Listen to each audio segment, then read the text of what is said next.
siya sa isang pakikipagsapalaran. Ngayon ang araw, nagpipinta siya ng mga bato sa hardin. At itong sasabihin namin, maliwanag na mga kulay, masayang mga disenyo, at isang malikhaing sigla. Si Ella ay gumagawa ng mahika sa bawat pag-aplos ng pintura.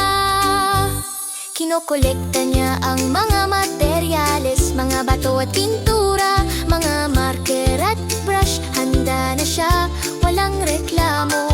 Pumili siya ng unang bato, makinis at bilog. Ang mga kulay ay nagsisimulang dumaloy habang siya ay nagpipinta ng may tunog.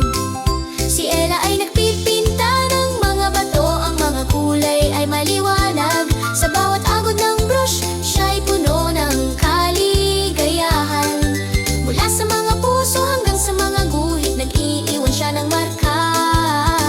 Nagpipinta ng mga bato ng may malikhaing sigla.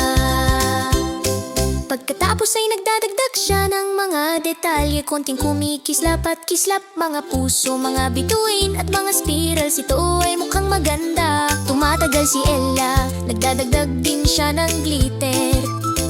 Bawat bato ay isang obra maestra, ang kanyang mga kakayahan ay kumikinang.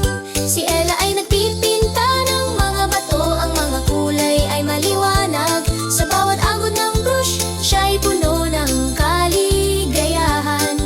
Mula sa mga puso hanggang sa mga guhit, nag-iiwan siya ng marka.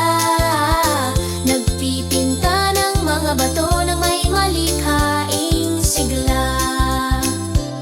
Ngayon ay oras na para ipakita, ang mga bato ay nakahanay. Inaayos niya ito ng may pride, maganda silang tingnan.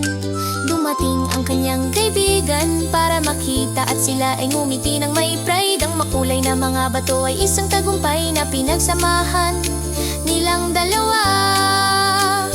Ibinahagi ni Ella ang kanyang mga kasanayan, tinuturuan